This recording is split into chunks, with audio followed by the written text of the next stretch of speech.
The private residence was unchanged, save for the tall, silver-framed mirror installed beside the bed. Julian was also unchanged, except for a new, unnerving placidity that came with absolute power.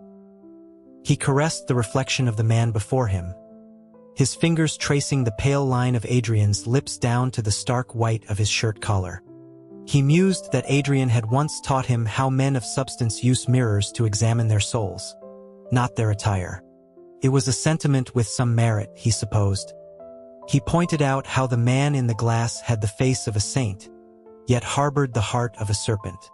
While he spoke, he guided Adrian toward the bed.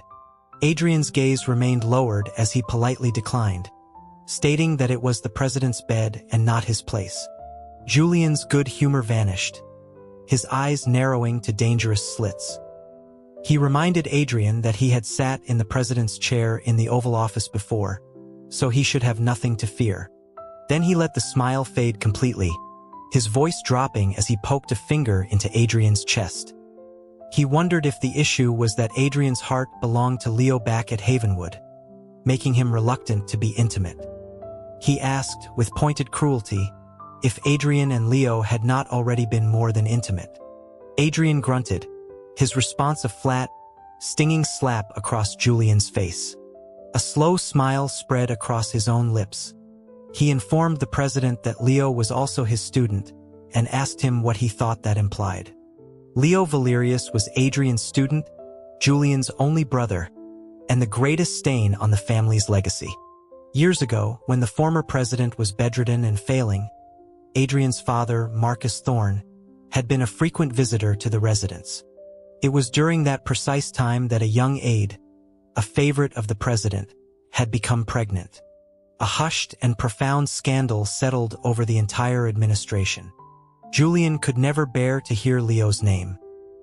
His eyes went cold, and he licked the corner of his mouth where Adrian's hand had connected. He repeated Leo's name with contempt. He said that before Marcus Thorne was executed, he hadn't even mentioned Adrian.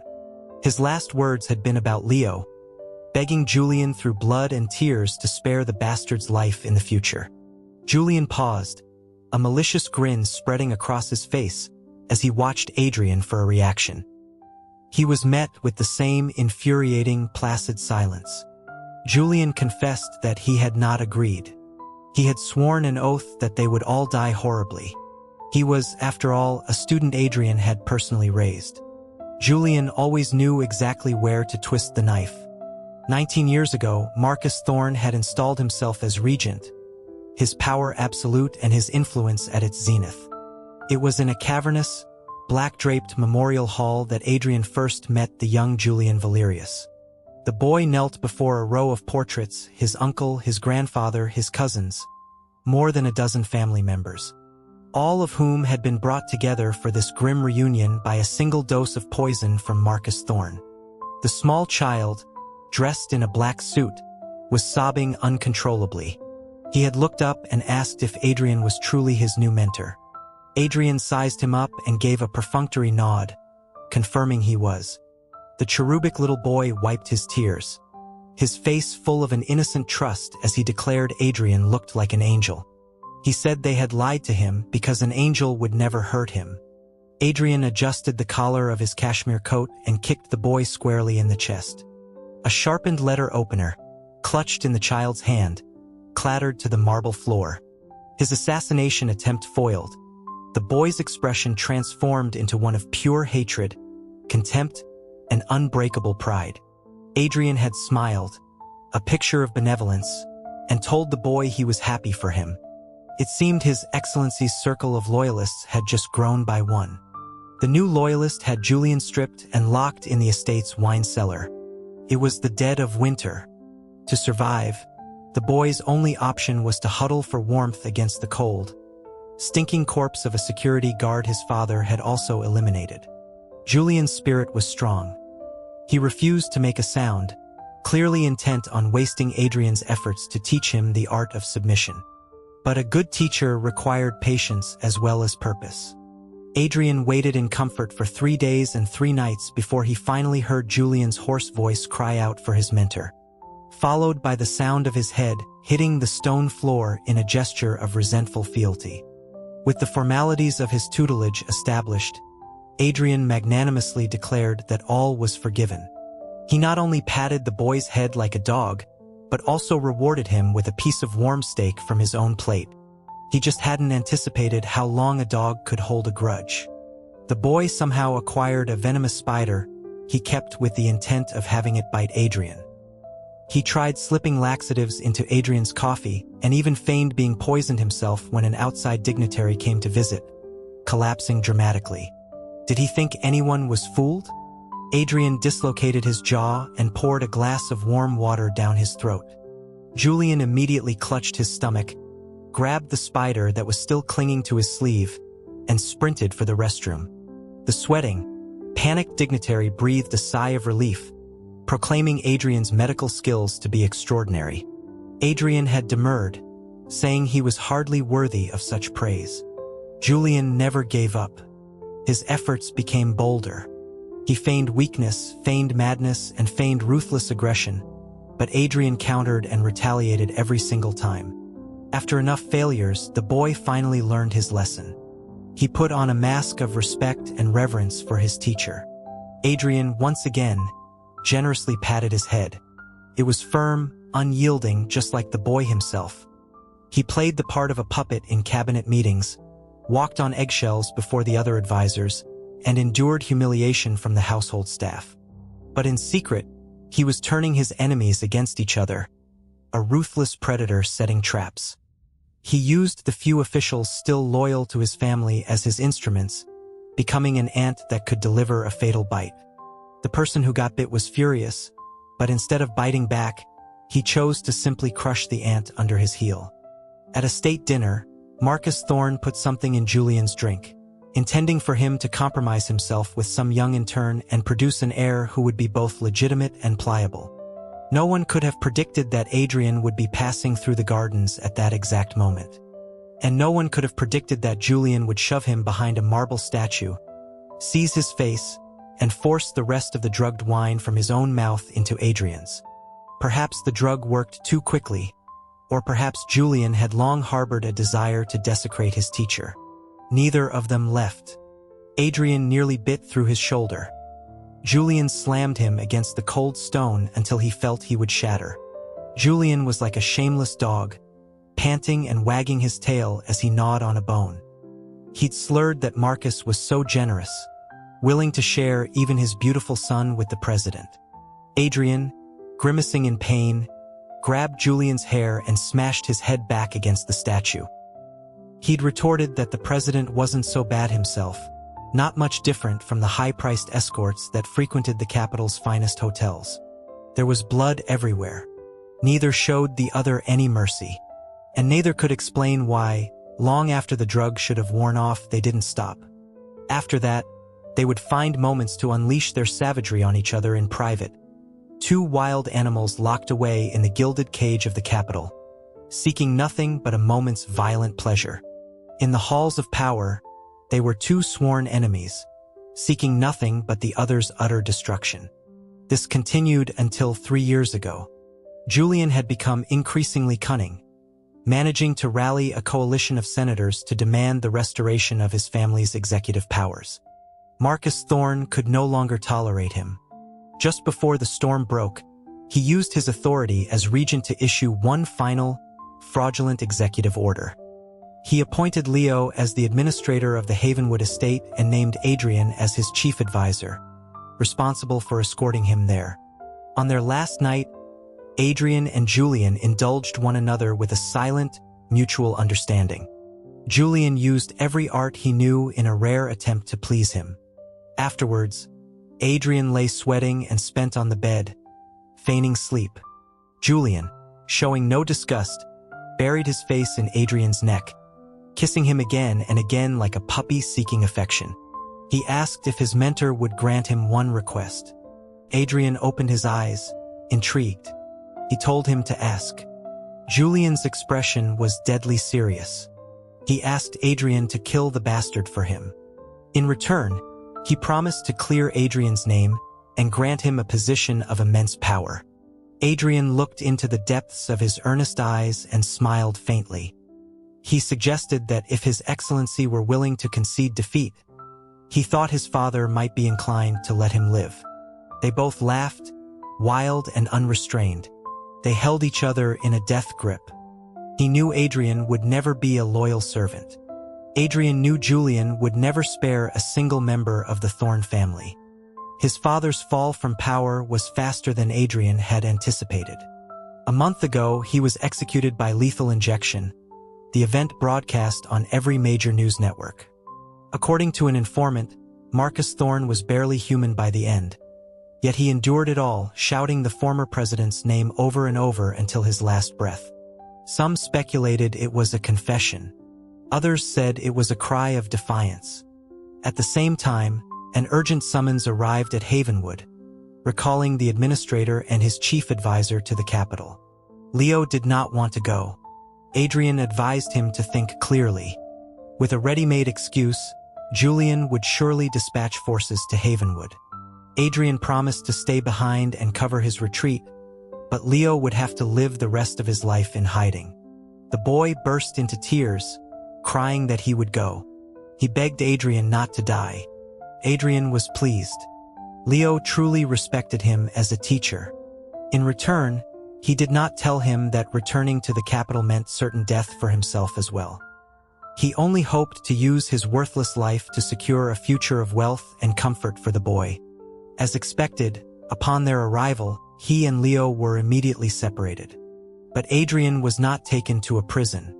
Instead, he was confined to a suite deep within the residence, where he came face to face with his old acquaintance, now the most powerful man in the nation. Julian probably wanted one last bit of amusement before Adrian died. But since he was going to die anyway, why should he give Julian the satisfaction? After their exchange of verbal barbs, Adrian fell silent. Julian took this as agreement. He was pushed down onto the bed. Adrian prepared to slap him again, but a hazy, sheer curtain was drawn around them, obscuring his vision. Julian's mouth was on his, ferocious, like a man who hadn't eaten in centuries. Even as president, he was still the same starving dog. Adrian sneered internally. Knowing resistance was futile, he went still. Julian abruptly stopped, licking at the moisture the sheer fabric had drawn from Adrian's eyes. His voice was hoarse. He asked if his mentor was unwilling, or just unwilling to be with him. Adrian gave a serene smile and suggested that if His Excellency were to try this with someone else, he would surely find his answer. Julian gritted his teeth and licked the curtain away from Adrian's eyes, their noses touching. He asked if Adrian really thought, with all the beautiful people in the world, that he was the only one Julian wanted. Adrian nonchalantly fluttered his damp eyelashes. He replied that His Excellency should really visit Havenwood sometime. The people there were not only beautiful but exceptionally vigorous. Julian's assault was punishing, like a wild dog worrying a bone it had found. He knew there was little meat on it, but he licked over every inch, as if hoping to coax some flavor from the marrow. He was unaware that the bone was brittle. Couldn't be gnawed, couldn't be bitten. The slightest pressure would cause it to crumble. Adrian's stamina was not what it was 3 years ago, but Julian was far more unrestrained. By the end, Adrian lacked even the strength to push him away. He stared blankly at the mirror, at Julian, at his own pale, sickly frame, so rarely flushed with life. After hours of torment, Julian finally released him, nuzzling his neck. He told his mentor to wait for him, to be good. Before leaving, he posted 10 armed guards at the door. He truly overestimated Adrian, who did not move again until evening. Julian returned in a hurry, slowing his pace only as he reached the suite. He moved through the room, extinguishing the lamps one by one. When he reached the one by the bed, Adrian, fighting through the pain, kicked at him. An idea seemed to dawn on Julian, who declared that his mentor must prefer it with the lights on. The dog was getting better at telling bald-faced lies. Adrian sighed. A reunion was one thing, but he was just a bag of old bones now, lacking the energy for a second round. Julian ground his teeth in frustration, suggesting that dying on the presidential bed might be a fitting end. He informed Adrian that his cabinet was advising him to have him drawn and quartered, but out of consideration for their past relationship, he was willing to grant him an easier death. Adrian was momentarily speechless, unable to tell if he was serious. Fortunately, Julian seemed to have little interest in corpses. He simply pulled Adrian into his arms, his solid chest deliberately burning against Adrian's cheek. Adrian bit him idly, shifting the discomfort to Julian, who let out an indignant hiss, his arms tightening as if to snap Adrian's waist. They said nothing, a childish back and forth that was almost tender. It was like old times, except they never had tender old times. Julian kissed his brow. He said that some people claimed the old president was forced to sign a secret will before he died. One stipulating that if his aide's child was a boy, he would be named the new heir. He said Marcus Thorne had held that document and later passed it to Adrian. Adrian nodded, confirming it was true. Julian's throat worked. He demanded the will. Adrian informed him he had burned it. Julian's eyebrow twitched. He tried reason. He reminded Adrian of his power, his word. He could offer him vast estates, a title, anything. He could even spare the other members of the Thorne family. He argued the document couldn't have been that powerful, or Marcus Thorne would have used it against him long ago. Adrian rested his head against Julian's chest, listening to the frantic drumming of his heart. He remained silent for so long that Julian finally stopped, his voice filled with a mixture of grief and disbelief. He asked how Adrian could not have known it was useless. He realized Adrian simply didn't trust him. Adrian laughed. He asked when there had ever been trust between them. How absurd. A traitor's son and a born ruler. They were destined for a life-or-death struggle from the start. The encounter ended badly, as always. The household staff were silent as ghosts, daring not to look. An informant used the opportunity to pass along two pieces of news. First, Leo was under house arrest, but he had let slip the existence of the secret will, stirring the muddy political waters. Those loyal to Julian advised he be killed. Those who wanted to emulate Marcus Thorne were secretly searching for the document. And those loyal to the memory of the old president were hesitating between the two factions. Second, the entire Thorne clan had been rounded up and executed that day. The informant described heads rolling and rivers of blood. Adrian was not surprised. This was Julian. Selfish, hypocritical, cold-blooded, and ruthlessly ambitious. More of a rebel than his own father. But in one thing he hadn't lied. Many of those who had carried out the slaughter had not forgotten about Adrian, their accomplice. Julian's official stance was ambiguous. He would say that the mentor had a teacher-student bond with him. Then he would say that the traitor Thorne had killed all his relatives, and that he had sworn an oath to ensure Thorne would enjoy a family reunion in the afterlife.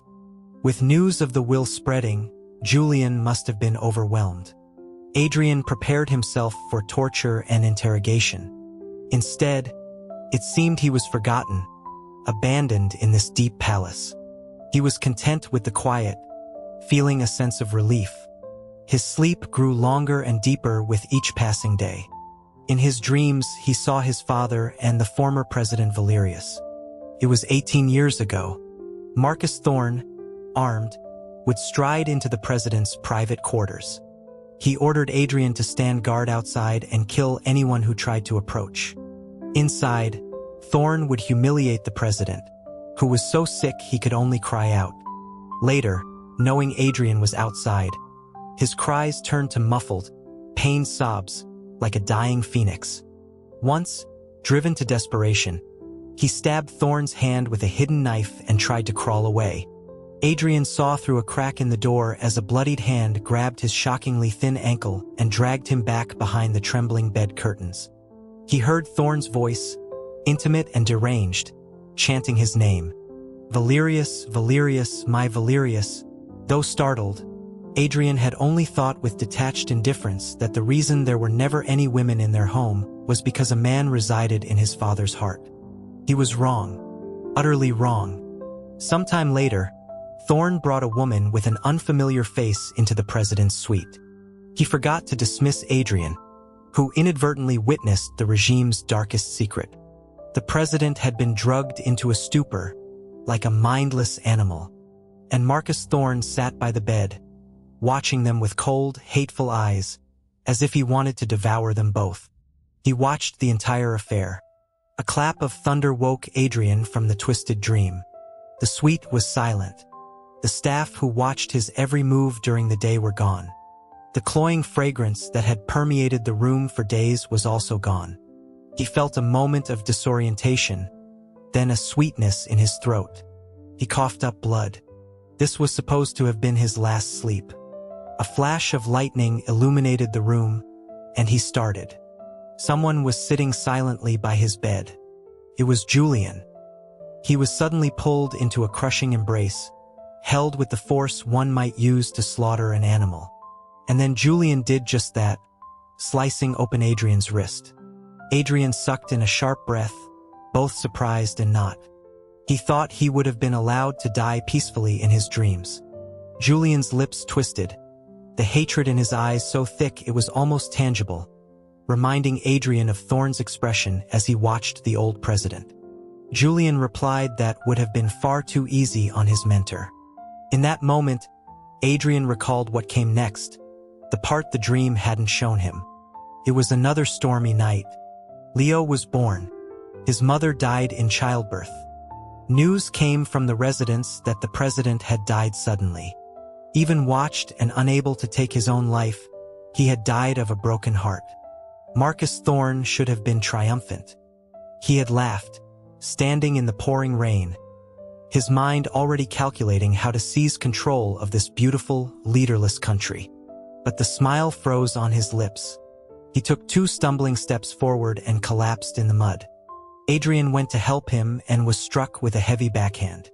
Thorne had snarled that from now on, the only one he was to help was Leo. He was to protect him with his worthless life, to ensure not a single hair on his head was ever harmed. Adrian ignored his swelling cheek, nodded by rote, and watched his father's descent into madness. Marcus Thorne had long been a madman. So had the president. And now the power to rule the nation had passed from one madman's hands to another. Was Julian the new madman? Adrian didn't know. But he and Marcus Thorne were so alike. The dripping of his blood stole his remaining warmth. He thought about these useless things as he pressed his body against Julian's searing chest. It was so cold. But Julian wouldn't let him, biting his earlobe and chewing on it slowly. He asked if Adrian remembered his cousin, a man of great talent and a pillar of the old guard.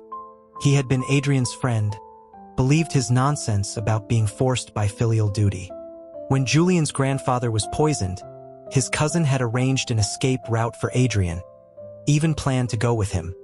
Adrian finished the unspoken thought, admitting without remorse that he had been the one to poison the tea. If he hadn't done it, someone else would have. He'd simply been sending him on his way.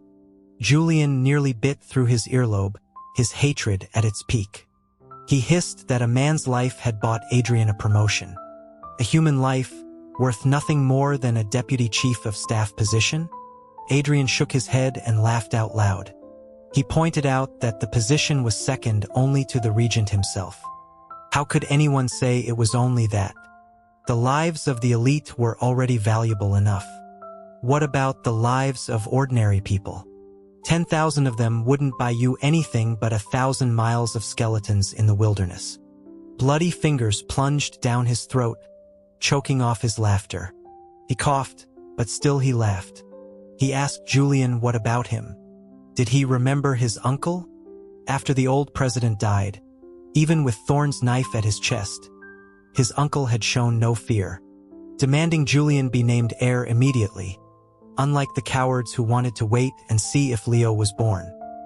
His uncle never anticipated that it would be a 7-year-old Julian who would later bribe his servant, hold him down, and force Thorne's poison down his own throat, all because Julian feared his uncle might betray him and seize power for himself. Adrian leaned against his warm chest. Behind the flesh was a heart of cold iron. Julian was silent, merely listening to his dying words. Adrian's heart softened again. He told him not to be afraid. He had killed the servant. It was a secret between them, and soon only heaven and earth would know. Lightning flashed and thunder roared, yet it failed to strike down the two villains. Adrian's vision went black, his senses fading. He knew the end was here. Julian was silent for a long time, then held him even tighter. The good die young, but a scourge lasts 1,000 years. There must be some truth to it because Adrian woke up again. The doctor finished bandaging his wrist, explaining that the poisoned blood had been let out in time and the worst was over, but his frail constitution would require careful nursing. An unfamiliar aide saw the doctor out, remembering to add new incense to the burner. Adrian looked around. The entire household staff had been replaced. He asked who she was and what happened to the others. She only answered the first question. Her name was April. The new staff were more skilled in security, more attentive, and far more talkative. One moment, April was saying how Julian had remained chaste for him all these years, a testament to his loyalty. The next, she was describing how he fought against his entire cabinet to protect Adrian, a testament to his deep affection. In April's telling, Julian was the most devoted man in the world. Adrian grew tired of it and laughed. He told her she was wrong. Julian was fickle, cruel, and vindictive. If their positions were reversed, Adrian would have simply granted him a quick death. But Julian had clipped his claws, covered his eyes and ears, and imprisoned him to be used as a target. When he got bored, he would release his pet to face the wolves. How cruel, he mused. April was left speechless. Adrian enjoyed the rare moment of peace, too lazy to guess what new test Julian would devise. He didn't expect that, a few days later, Julian would allow Leo to visit. The young man's eyes were filled with tears. He lamented how thin his brother had become. Adrian's eyes warned him as he stated that His Excellency had only one brother. His expression softened. He told Leo he had also lost weight. Tears streamed down Leo's face. He blamed himself, saying he was useless, unable to protect Adrian and forcing him to submit to Julian. He sobbed that Julian was sending him back to Havenwood with an escort, and that he was forbidden to leave without an official summons. He cried that he might never see his brother again. Adrian was stunned. He hadn't expected Julian to be so merciful. He told Leo to take care of himself and not to come back. Leo was inconsolable. He threw his arms around Adrian and whispered urgently in his ear, asking where the secret will was hidden. Adrian's lips moved. He told him it was burned. Things that can never be found are best for everyone. Leo said urgently, "Teacher, it was strange. He had looked after him for over a decade, but after only a few days apart, Leo no longer listened. But then, to go from a disregarded bastard to a person of intense interest would change anyone. No one wants to go back to the way things were." A hand forcefully separated them. Julian's voice was cold. It was late. It was time for Leo to depart. Leo didn't dare defy him. He cast one last, desperate look at Adrian before being half escorted, half dragged away, leaving Adrian and Julian in silence. Julian broke it with a sneer. He had spared him. Did his mentor have nothing to say? Adrian replied that Julian had only sent men back to Havenwood to follow Leo and search for the will. Julian smiled. He pointed out that if he ensured Leo never made it back to Havenwood, no amount of wills would matter. So he asked, shouldn't his mentor offer him a little something sweet? Adrian understood his meaning. He lowered his eyes and began to remove his outer shirt. Julian insisted it wasn't enough. Not enough. Not until the only thing left was the silk bandage on his wrist. Julian was still unsatisfied. Gritting his teeth, he stroked the small of Adrian's trembling back. He growled that he and Leo shared the same blood, yet his mentor showed Leo such genuine affection, willing to offer up his own body to beg for the boy's life. But for him, there was only pretense, always ready to stab him in the heart. as if desperate to see him die in agony. Adrian was not surprised that Julian knew of Leo's parentage. Nor was he surprised that, even knowing, he still called him a bastard. That was Julian. His emotions were never on his face. His secrets never revealed. As long as it served his interests, he alone decided what was true and what was false. Adrian shook his head. He told Julian they were different. He and Leo were as different as the clouds and the mud. Julian's face darkened. He was incandescent with rage. He pointed to the mirror and snarled that his mentor should watch closely then, and see exactly how he gets entangled with a pile of mud. He was truly mad, nearly killing Adrian on the bed. During a brief pause, Julian tilted Adrian's chin up and kissed the flushed corners of his eyes. He whispered that whether cloud or mud, he could still make his mentor ascend to the heavens. He was true to his word. By the time the storm passed, Adrian could only lie limply in his arms, unsure of what day it was. His entire body felt as if it had been tortured. The most comfortable part was the old wound on his wrist that had not yet fully healed. It would have been better to die. As if reading his mind, Julian licked his dry lips. From now on, he said, for every day that his mentor lived, Leo would also live. Adrian turned his face away. His voice was shockingly hoarse when he spoke. What did Julian want from all this? Julian replied simply that he wanted the pleasure of seeing the once high and mighty observer become a fish on his plate, to be tormented at his whim. It was just as he said. Julian came every night to torment him. During the day, he had him heavily guarded, preventing any unusual activity. Adrian's last remaining informant went to great lengths to deliver news of the outside world.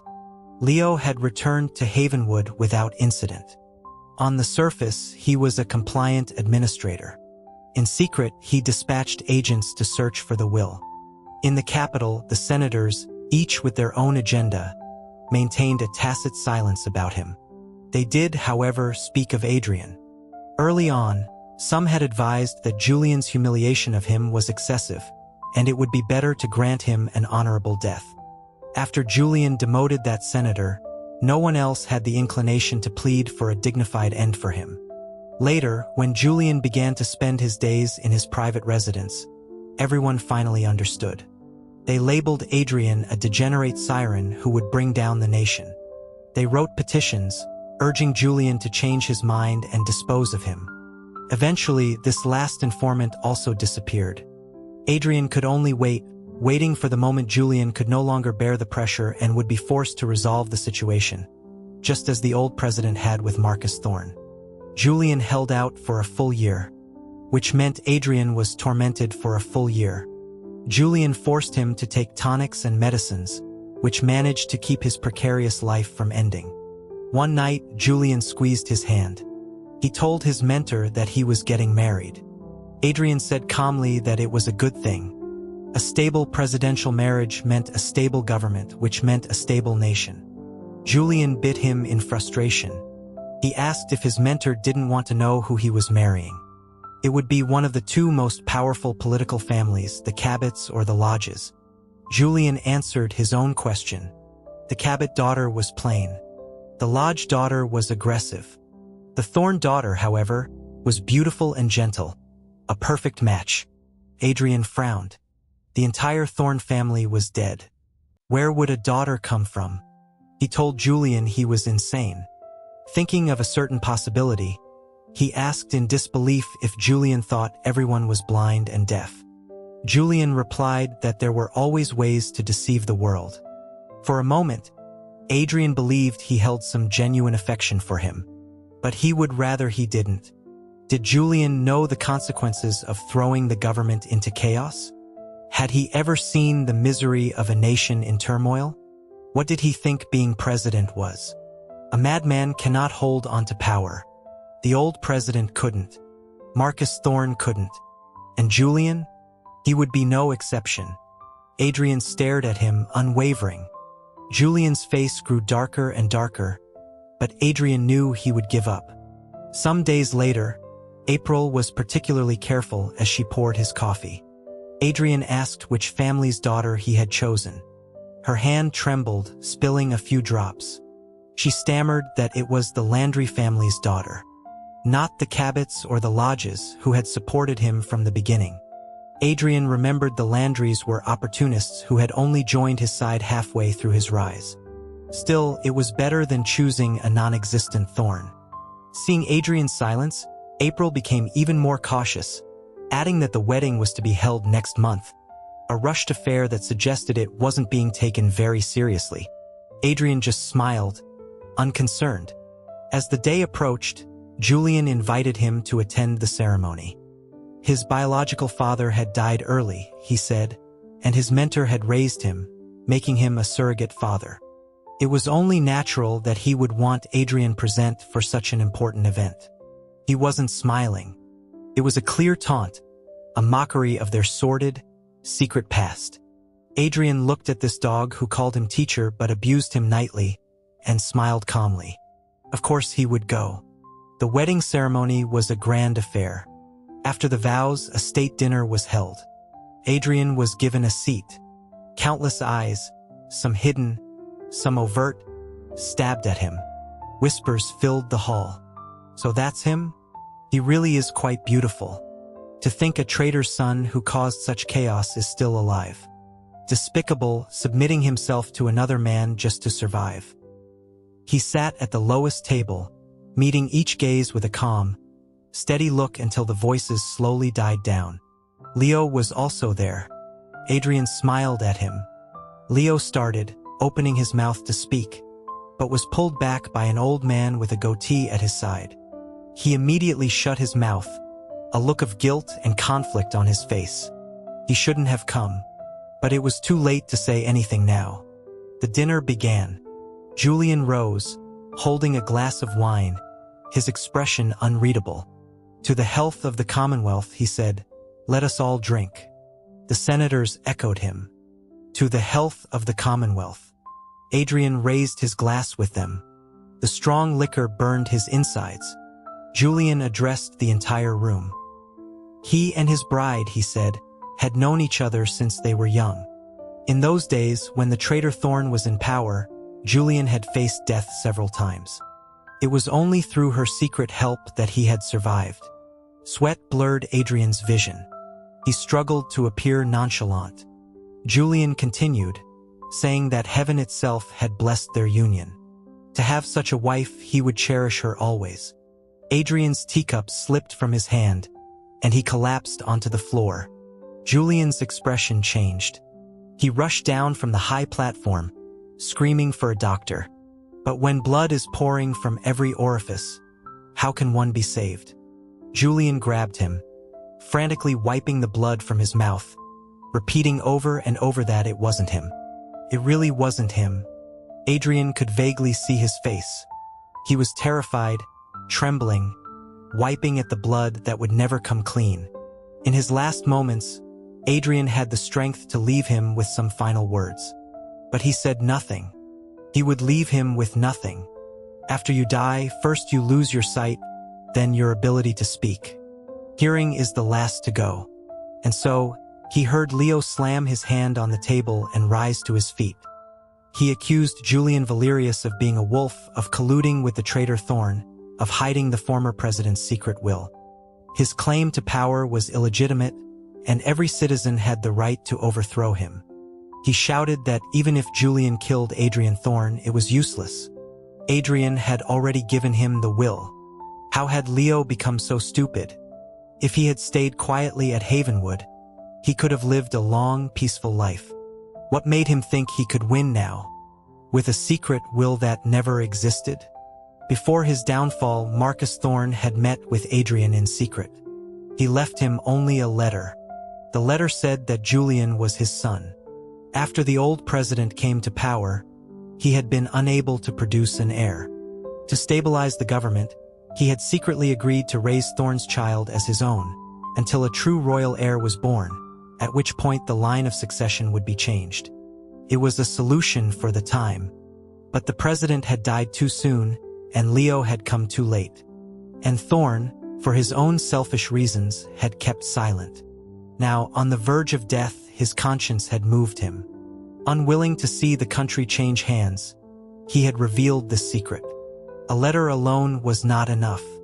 It also mentioned that men of their bloodline all had a red birthmark on their chest. Adrian had seen Julian's chest. The mark was there. Thorn had made him swear a blood oath. If he did not reveal this letter at the opportune moment and support Leo's rise to power, he would suffer a horrible death. Adrian agreed. Then, after Thorn was dead, he burned it to ash. 31 years ago, Adrian was 8 years old. He lived by a great river. During the dry season, the government sent officials to repair the levees, conscripting countless farmers. Both his parents were sent away, so they left him with distant relatives. They told him not to be afraid. Mr. Thorn was a good man. He had overseen repairs 5 years earlier, and he was fair and honest, never corrupt or lazy. It was hard work, but he had kept their home safe for 5 years.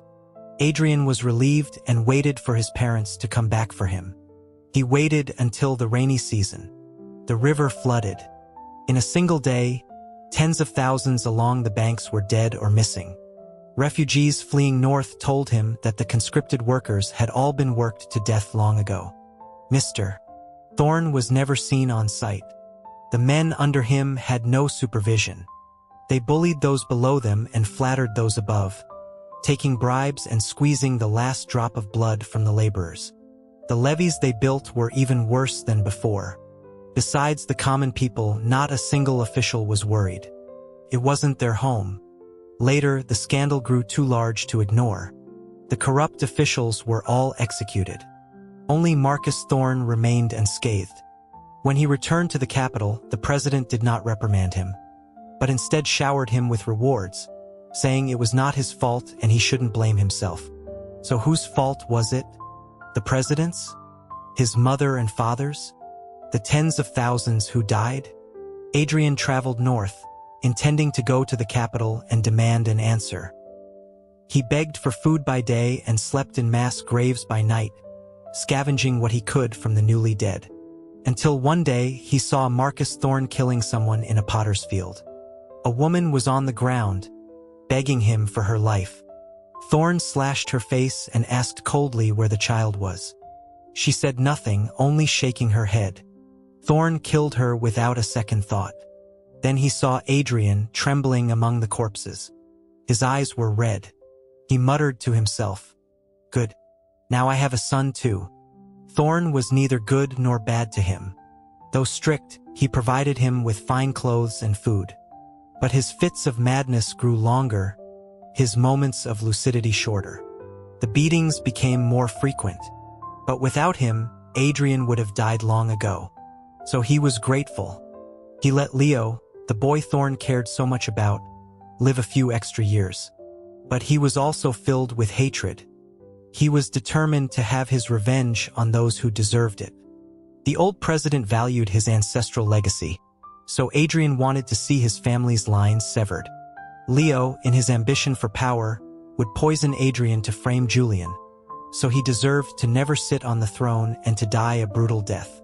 Julian deceived him, hid things from him, and humiliated him. So Adrian designed a trap where he would unknowingly kill his own father and live in eternal fear of a non-existent will. The powerful men of this world were all madmen. They all deserved to die.